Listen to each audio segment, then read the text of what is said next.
Imagine dedicating like 4 decades of your life to building a business in South Africa. Hmm. You start with absolutely nothing. You take all these immense risks. You hire employees, and eventually, you build a really substantial estate. Right. You've got the commercial property, the operational company, maybe a nice family home, and you just assume your legacy is secure. Of course you do. That's the dream. Exactly. But then tragedy strikes. You Yeah. pass away. And before your family can even, like, process the grief, up to 40% of the financial value of everything you built is just, well, it's dismantled and redistributed. Yeah, and it happens to South African business owners constantly. I mean, the wealth you intended for your spouse or your kids is just aggressively redirected to the South African Revenue Service, SARS, as well as to creditors and all the professionals hired to wind up the estate. Oh, wow. Yeah, the capital literally just evaporates. That is, I mean, that's just terrifying. So our mission for this deep dive today is to dissect exactly how this wealth destruction happens. We're going to look at the 4 specific estate attackers that hit an estate upon death. Mm-hmm.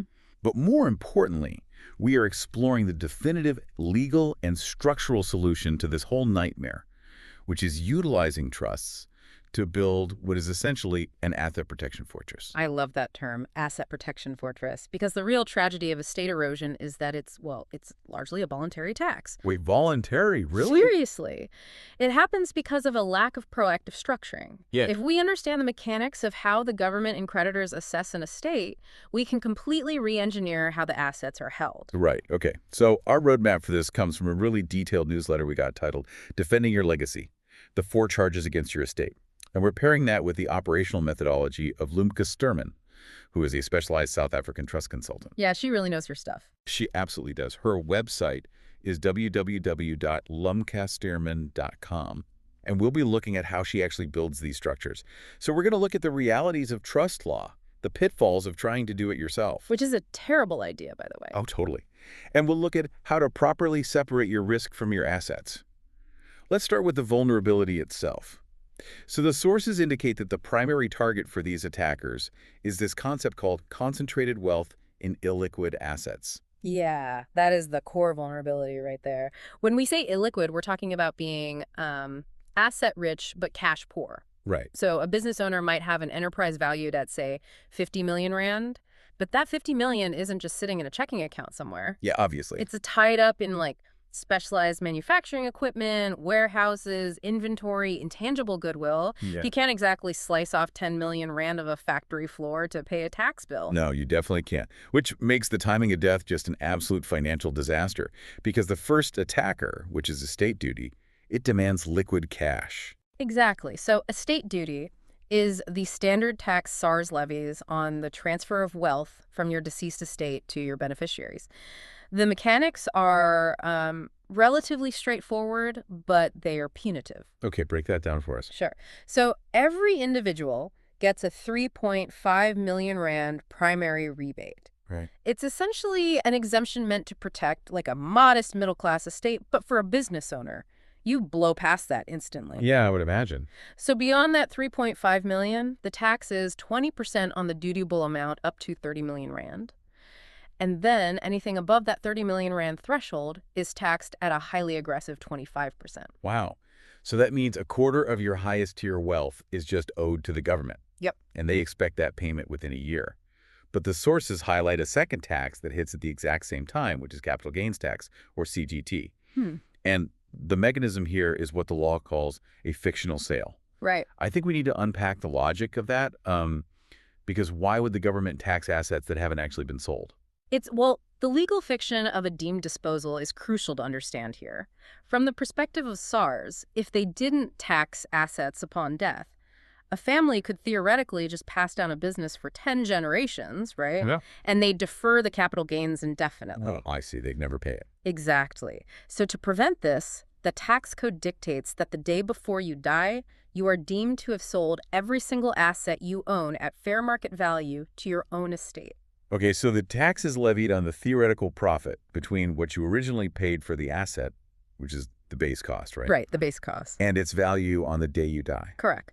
So the effective tax rate on that gain is roughly 18% for an individual after a minimal exclusion. But the hidden danger here is what we call the hidden value problem. Oh, right. because business owners are fundamentally builders. They usually start with very little capital. Exactly. The sources outline this incredible case of a Mrs. Osman. She started this niche recruitment firm with a really modest 50,000 Rand seed investment. And over a lifetime, she built it into an enterprise valued at 25 million Rand. So the mathematical issue there is that her base cost is practically zero. Precisely. Because her base cost was only 50,000 Rand, virtually the entire 25 million Rand valuation was classified as a capital gain. Oh my gosh. Yeah. So despite never actually selling the business, her estate was hit with a 4.45 million Rand CGT bill on her final personal tax return. So the family has to somehow find nearly 4.5 million Rand in liquid cash just to retain ownership of the business she already built. Yep. Welcome to the liquidity trap. That is brutal. And that brings us to the third attacker, which seems to operate on like a completely different set of mathematical rules, and that's executor's fees. Oh, this one makes people so angry. I bet. So the executor is the legal entity or the professional appointed to wind up the estate, pay the debts, and distribute the remaining assets. And by law, in South Africa, they are entitled to charge a maximum tariff of 3.5% on the gross value of the assets, plus 15% VAT on that fee if they're a registered vendor. Yeah, and the distinction between gross and net value is the massive trap here. Right, explain that. So say a business owner purchases a commercial property for 20 million Rand. Okay. Okay. But they finance 15 million of it through a bank loan. Their actual equity, their net worth in that asset is really only 5 million. Right, because they owe the bank 15. Exactly. But the executor isn't billing on the 5 million. They are billing on the full 20 million Rand gross value. Wait, seriously? Seriously. The logic from the executor's standpoint is that they have to, administer the entire asset. They have to deal with the bank to settle the 15 million Rand bond, which obviously requires significant legal work. I guess that makes sense from their side, but from the family's perspective, it drastically inflates the cost of dying. You are basically paying fees on money you don't actually own. that is wild. And the requirement to settle that 15 million Rand bond introduces the fourth estate attacker, which is debt settlement. Yes. Because the sources specifically highlight personal guarantees as this, like hidden bomb for business owners. Oh, it's a massive bomb. It is just standard practice in commercial banking. If your operating company wants a credit facility or a commercial lease or supplier terms, the institution will almost always demand that the founder sign a personal guarantee. Right, so you are acting as the ultimate backstop. Exactly. And the moment you die, the risk profile of your company changes instantly in the eyes of the bank. Suddenly, those personal guarantees often crystallize into immediate estate liabilities. So the creditors just join SARS and the executor in this big queue demanding liquid cash. Right. Everybody wants cash right now. Okay, so when you compound all four of these attackers together, the math just becomes staggering. The sources provide a case study of the Naidu family. Yeah, that one is heartbreaking. It really is. Yeah. So Mr. Naidu had a gross estate of 60.5 million Rand, built largely through his successful manufacturing operation. Mm-hmm. When his estate was calculated, the combined estate duty, capital gains tax, executor's fees on the gross value, and the immediate settlement of his guaranteed debts, all of that totaled almost 30 million Rand. He owed 50% of the gross value. 50%. Yeah. And to return to our earlier point about illiquidity, Mr. Naidu only had about 7.5 million Rand in accessible cash and liquid market investments. Wow. So his estate faced a cash shortfall of over 22 million Rand. And the operational reality of trying to extract 22 million Rand from an active manufacturing business. I mean, it's impossible without destroying the enterprise. You can't just pause payroll or stop buying raw materials to pay SARS. You absolutely cannot. I mean, SARS and the executor operate on a timeline of months. Extracting that kind of capital through normal business dividends would take years. Right. So this forces the worst possible outcome, which is the fire sale. The Naidu family was completely backed into a corner. They had to liquidate a commercial property in a distressed sale, taking a massive haircut on its actual value. Oh. And worse, they had to sell a 60% controlling stake in the family's core manufacturing business to a direct competitor just to raise the remaining cash. So the children effectively became minority shareholders, working for a competitor in the very company their father built. Exactly. The legacy wasn't just taxed, it was fundamentally hijacked. That's awful. And we see a really similar pattern with Mr. Erasmus in the sources, too. Yeah. He lost 40% of his engineering firm's value to opportunistic buyers who knew the estate was desperate for 6 million rand to cover taxes. The buyers just dictated the terms because the estate had no leverage. It's like building a massive, beautiful mansion but forgetting to put a roof on it. That's a great analogy. Right. The first storm, which is death, just ruins the inside. This is the bleak reality of holding concentrated wealth in your personal name. But understanding these mechanisms is what allows us to pivot to the structural solution. Because wealthy families do not suffer these fire sales. They refuse to hold risk and assets in the same legal bucket. Which brings us to the core strategy of this deep dive, the asset protection fortress. Yes, finally the good news. Yes. We are talking about the strategic deployment of trusts. Yeah. So the fundamental principle we need to break down here is the separation of ownership from risk. How do we put a roof on this mansion? Well, the mechanism of a trust is actually deeply elegant when applied correctly. Okay, tell us more. So in a traditional setup, you as a natural person own the shares in your operating company. Therefore, all the risk of that company flows directly upward to you, and your inevitable death triggers all the tax events on those shares. Right, we just covered that nightmare. Right. So a trust changes the legal architecture. You create a separate legal arrangement. Your operating company still conducts the business, hires the staff, and carries the daily commercial risk. But the trust legally owns the shares of that company as well as the commercial properties. And the immediate tax benefit of that architecture is that a trust is not a natural person. A trust does not die. Exactly. That is the linchpin of the whole strategy. Because the trust does not die, there is no trigger event for that fictional sale. Capital gains tax is completely bypassed upon your death because the ownership of the assets never changed hands. The trust still holds them. Oh, wow. And furthermore, because those assets do not belong to you personally, they fall outside of your deceased estate. Which neutralizes the other attackers. If the assets aren't in your personal estate, the executor cannot levy their 3.5% fee on them, and SARS cannot include them in your estate duty calculation. Exactly. The sources provide a phenomenal comparative case study that quantifies this exact strategy. Yes, the Botha and Venter case. Right. Let's look at two individuals, Mr. Botha and Mr. Venter. Both reached the age of 65 with identical 40 million rand estates, consisting of a 25 million rand business, commercial property, and some investments. Botha operates entirely in his personal name with just a basic will. Right, so Botha's outcome just mirrors the Naidu case we talked about earlier. The total charges against his personal estate hit 16.5 million rand. Yikes. Yeah, the cash shortfall forced the family to sell the business at a 5 million rand discount to cover the taxes. The wealth destruction was severe. His beneficiaries only retained about 55% of the original estate value. Okay, but then Venter, on the other hand, he implemented the fortress strategy 15 years prior. He systematically transferred his growth assets, the business shares, and the property into carefully structured trusts. And what stood out to me in Venter's case was his use of life insurance. That was incredibly smart. It really was. He didn't just move assets. He anticipated the minor administrative costs that would still exist and used a life policy owned by the trust to inject instant, tax-free liquidity into the structure upon his death. Venter's planning is basically a masterclass in wealth preservation. Because the growth assets were housed in trusts, his personal dutiable estate was drastically reduced, falling completely below that 3.5 million rand SARS exemption threshold. Right. So his estate duty was zero. Zero. That's amazing. Yeah.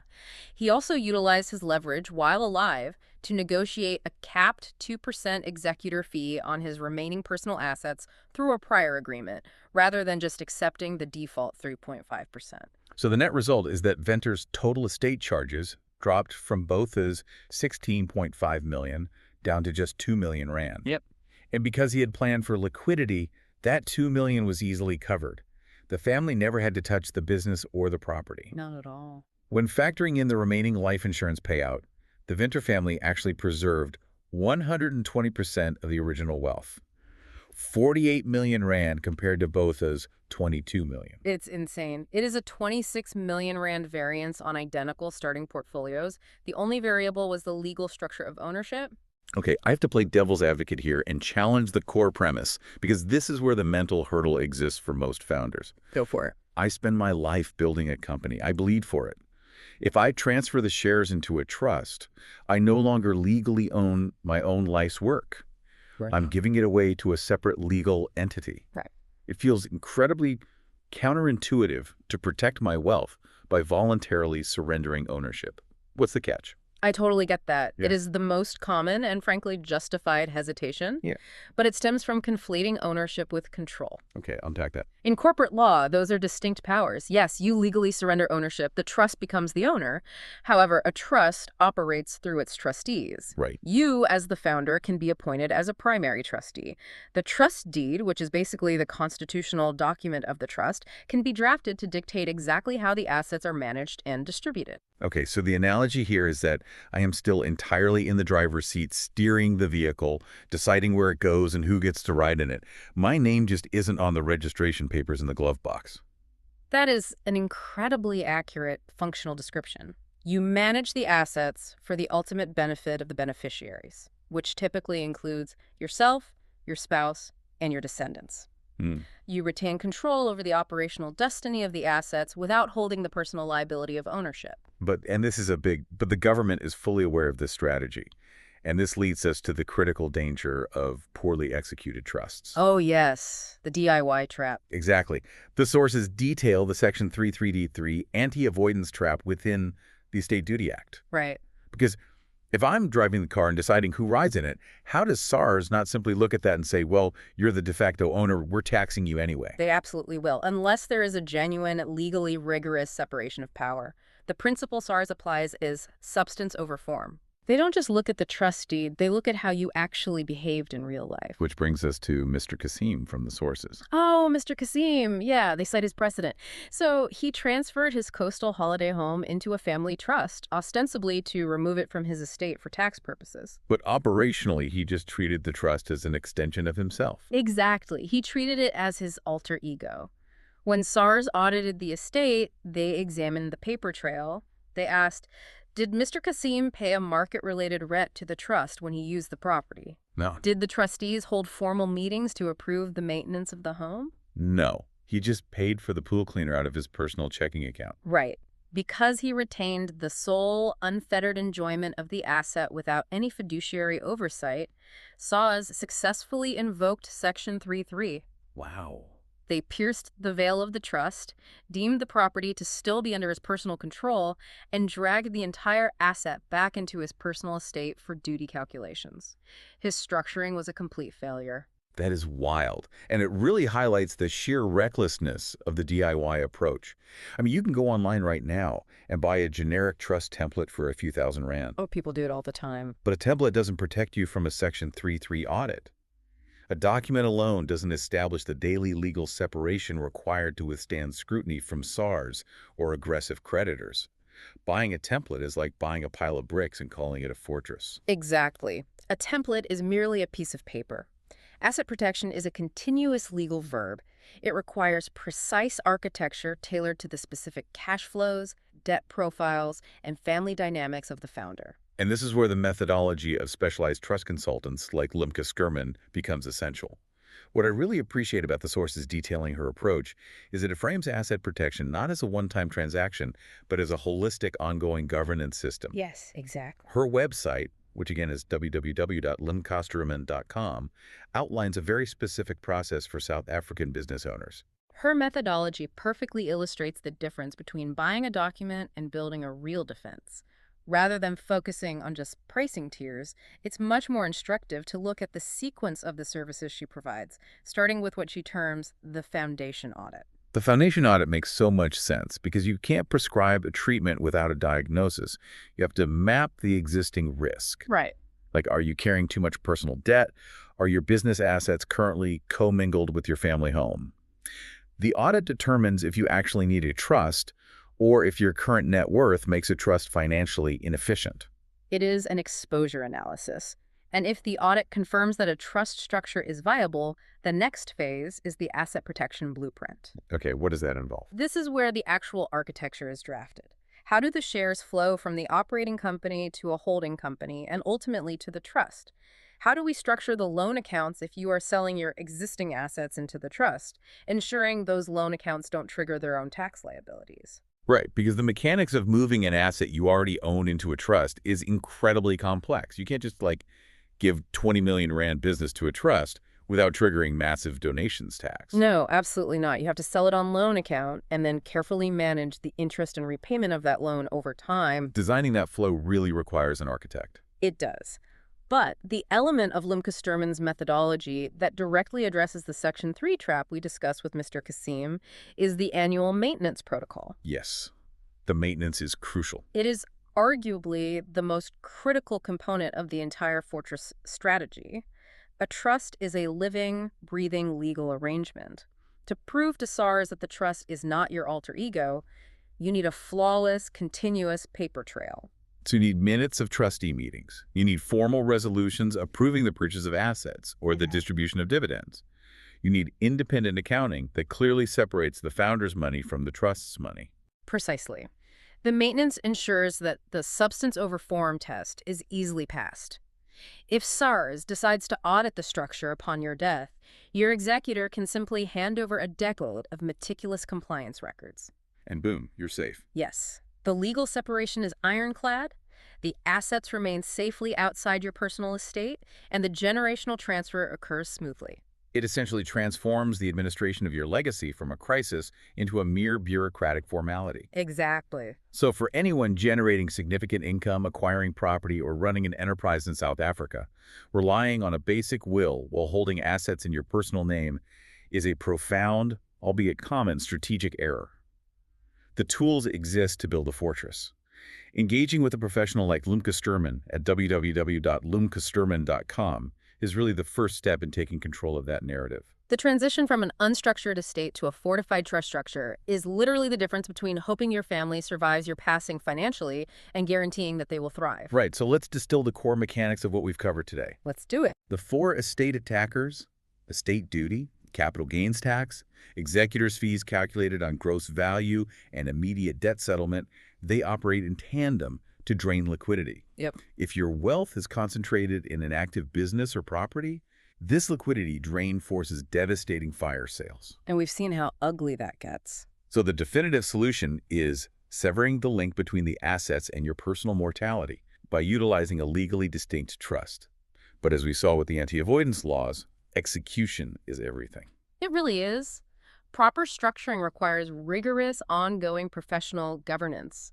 The mechanics of taxation and trust law are deeply complex, but the underlying philosophy of wealth transfer requires a major shift in perspective. How so? Well, think about it. We dedicate our entire adult lives to the pursuit of capital accumulation. We obsess over quarterly margins, compound interest, market expansion. Building the empire. Building the empire, exactly. Yet the statistics show that the vast majority of founders fail to apply even a fraction of that strategic rigor to how that capital will be preserved after they are gone. That's so true.